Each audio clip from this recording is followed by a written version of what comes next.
Hi, everybody. Welcome to the KC CHIROpulse podcast brought to you by CATS Consultants, helping doctors keep their pulse on success. I'm Dr. Michael Perusich. I'm here all alone today in the CAT studios. And today, I want to talk to you about just kind of an interesting concept. And I just want you to follow me here a little bit. This is going to be maybe a little abstract to some of you. But I've been thinking about this a lot lately. You know, when we come through economically, when we come through hard times, we tend to spin off in the business world. We tend to spin off a lot of new ideas. We tend to spin off a lot of people who really make it well. A lot of people who, well, a lot of millionaires are made during those times and those kind of things, product innovations and all kinds of things. And I want to talk a little bit about something that I'm seeing, and I've actually been seeing this for a while. This is not something that's just a result of the pandemic. I think it's just becoming more apparent or more common maybe as a result of the pandemic. And that's this wide disparity economically between a lot of practices. And here's what I see. I see a paradigm shift happening with a lot of you. And I saw this in my practice. And that paradigm shift is a shift away from being the business owner to becoming truly an entrepreneur.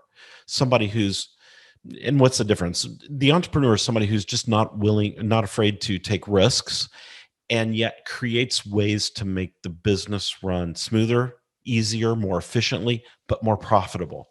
The business owner is the person who sets much shorter term goals and those kind of things, and is much more focused on day-to-day revenue, almost to the point where you start over every day, every week, every month kind of idea. And we kind of do that sometimes in our profession. And it's not just our profession, certainly. I think we just in general have a tendency to think so short term sometimes, but the entrepreneur really starts to think far out, really starts to think kind of ahead of everybody else, and becomes much more of a visionary. And so here's what I see happening. Here's the paradigm shift. So for years and years and years, the chiropractic practice management model, if you will, was all born out of grow, grow, grow, more new patients, more new patients, more new patients. How do we market? How do we get more new patients? How do we see more patient visits? Blah, blah, blah. And we didn't really focus on the economic side of practice. We focused on new patient numbers. We focused on PVA and those kind of things. And while those are all great, and yes, you need new patients to build a practice, especially in the beginning, there does come a tipping point, I think, in practice where you've shifted from the need for new patients and the need to look at growth numbers like patient visit average, which PVA is a whole different podcast, and I'm not a big fan of PVA for a lot of reasons. In part because if you want to grow your PVA, stop seeing new patients. But if Troy was here, he would laugh right now. But my whole point is there's this paradigm shift that's happening in the economics of practice, and I see a lot of you getting to the point, and I hope you don't miss this opportunity because it's so subtle when it happens that you should be finding that at some point in practice, you'll find that tipping point. I say should. It's not necessarily should. Some of us get the opportunity to find that tipping point. You really have to be watching ahead for it and really looking for the signs and the signals of when it's happening. But it's that point in practice where you're no longer so dependent on the new patient. You may be a high referral-based practice. You may be a high niche type practice where you really focus on one thing, like I don't know, maybe neuropathies or pediatrics or something just different like that. And when that happens, when you hit that tipping point, you're no longer under the spell, if you will. You're no longer dependent on all the new patients. You're not even so dependent on the patient visits, because here's what happens. Your patients in your community want to see you so bad that they'll sit on a waiting list for 3 weeks, 4 weeks, 5 weeks. They will pay whatever your new patient fee is. They don't care about using their insurance. In fact, they're so glad to be able to see you and be a part of your clinic that they don't even care about using their insurance anymore. that's when you've hit this whole different level in chiropractic. And it really requires a paradigm shift. And part of that paradigm shift is the realization that you can raise your fees, the realization that you don't have to be on insurance plans.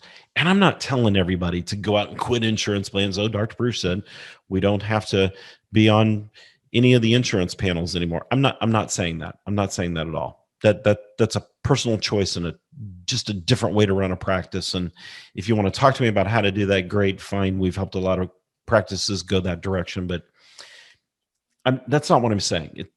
This is impervious of whether or not you take insurance, whether or not you're on Medicare. It has nothing to do with that. It has everything to do with getting to the point where you've built such great relationships in your community that you are not just the go-to, but you're the bomb of chiropractic in your area, and you're the only one to go to. Nobody even puts you in the same league as the other doctors in town. And I saw this happen in my practice. And it's funny, the shift happened, and it's a long story. I don't really have time to tell the whole thing here, but I got injured and I was out of practice for about 4 months. And long story short, I started realizing the economics of the practice were different than what we had been tracking statistically. There was this underlying economic boom happening in the practice. And I think had I not been out of practice for a couple of months, I don't know that I necessarily would have noticed it, because when we're in clinic, when we're in practice, we're so head down and so focused on treating our patients and helping them get great outcomes and worrying about where the next new patient is going to come from, what are the stats going to look like at the end of the month, and blah, blah, blah, that we really kind of lose sight of looking down the highway and seeing what the scenery is coming up, not going behind us. And so this whole paradigm shift is just about looking forward and thinking differently about your practice. And are you at that point where you can raise your fees? So if we just talk simple economics for just a minute, supply and demand, okay? Supply, demand, supply, demand. Supply and demand dictate where price is. If demand is high and supply is low, prices go up. If supply is high and demand is low, prices go down. Well, and I think this is where the pandemic may have come in just a little bit, that kind of really peeled back the next layers of this onion. And maybe we're seeing this more for that reason. But when you get to that point, when you realize what the economics of your practice are, when you realize that the demand for your practice is way up here, and the supply, I mean, there's just your clinic. You can't create more of you in your clinic, and everybody wants to see you. So our demand is up, supply is really down at that point. Where do prices go? They go up. And yet so many of us in this profession have been so resistant, have so been so back offish, if you will, to wanting to raise prices, because we have a tendency, because we see patients so over and over, so repetitively over time, and we see them personally. It's not really staff like other doctors. A lot of times they're having staff, nurse pracs, and those kind of things are actually seeing the patients. If it's a repetitive thing, we see patients so repetitively that it's easy for us to get poverty complex. And because of poverty complex, we don't want to raise our fees. And yet, if we don't raise our fees and we don't notice this underlying economic potential that our practice has, we can totally miss the entire opportunity to make this paradigm shift and have really what should be the practice of your dreams: low stress, low work. Patients come in when you tell them to come in because, hey, I want to take a week off here, or I want to take a week off there. And again, this is how I was in my practice. I took time off all the time. I took time off to go to my daughter's soccer games. I took time off for vacations. I took time off for family. And patients still came in when I wanted them to. And I've realized that I was at that paradigm shift that many of you may be at or close to, or maybe it's just slightly down the road and you need to plan for it. So anyway, just kind of on my soapbox today about this whole idea. I said it was going to be a little abstract, and And maybe it kind of isn't, if you want to talk about this further, you can actually jump on my schedule. If you're not a client, if you are a client, of course you can get on my schedule. But if you're not a client, you can jump on my schedule. All you have to do is go to katzconsultants.com, go to the top right of the website on that first page, and you'll see schedule a consult. That'll take you right to my calendar and schedule a consult with me. We do these for free. I just enjoy helping other doctors have the explosive practice and profits and joy out of their practice like I did. And I see so many doctors struggling in practice right now, as much with burnout as it is with success. So we shouldn't be there. Our profession has really climbed the pinnacle, or the totem pole, and we kind of sit at the top of that pinnacle now, or closer to the top. So anyway, if you want to talk about this and talk about your practice and where it's at, jump on my calendar anytime. More than happy to.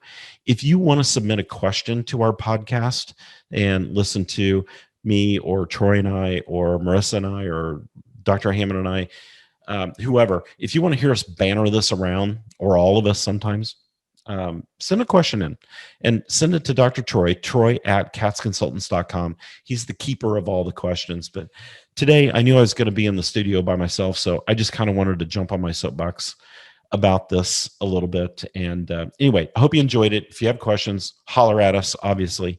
And we appreciate you tuning in to the KC CHIROpulse podcast, brought to you by Katz Consultants, helping doctors keep their pulse on success. So from all of us here at Katz Consultants, check us out at katzconsultants.com. And we'll look forward to seeing you soon.